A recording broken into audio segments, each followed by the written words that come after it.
বলছে আমার রাইটিং আর নাম্বার পারবে না। হ্যাঁ হ্যাঁ দিতে আসবে দাদা বাবা সাহেবের কাছে নিয়ে যাবে, আমি তো খাতা নিয়ে যাবি স্যারের কাছে। পড়াশোনা না করলে মা এমনি দেবে আনে আমি বলছি শোনো, আমি বলছি বাপ্পা স্যারের কাছে নিয়ে যাও, উনি দেখবে, দেখার পরে যদি মনে করে উনি যদি বলে তাহলে কিন্তু স্যারকে রাখি 22 পয়সা বলে পড়াশোনা না করলে বাইরেই বের এই চল চল চল চল চল দিয়ে দেবে শোনবা তো 40 এর 22 পয়সা ওই তো ওরকমই হবে। আর ভূগোলে কইছে আরে ঠিক আছে রাখি। হ্যাঁ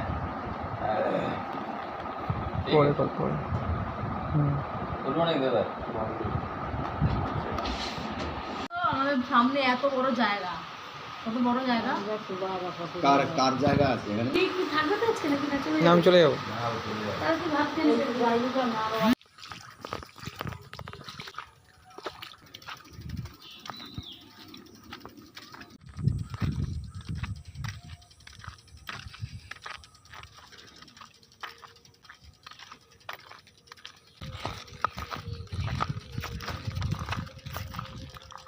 ওই গাছটা আমাদের পড়েছে না? ওই গাছটা পড়েছে, ও এক কোণে আছে। না না কোনে তারপরে তোর এ আছে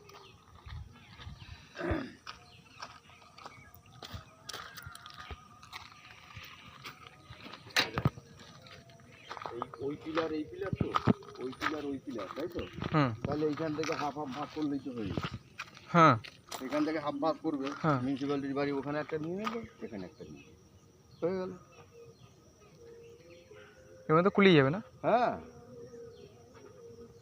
এর মধ্যে কুলিয়ে যাবে। তার আগে বলেছিলাম দেখি কত গাছ কেটে দিয়েছে, ওই যে ওই গাছগুলো কেটে দিয়েছে। হ্যাঁ ওই জায়গাটা দেখা হয়েছিল যে। হ্যাঁ কেটে দিয়েছে।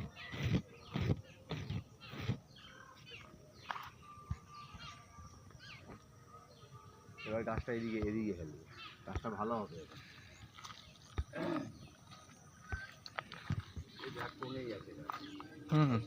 অসুবিধা নেই।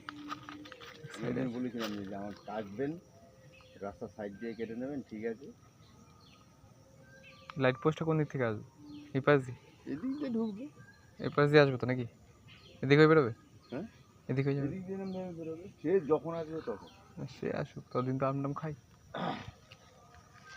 এটা সরিয়ে আম গাছ বলছে।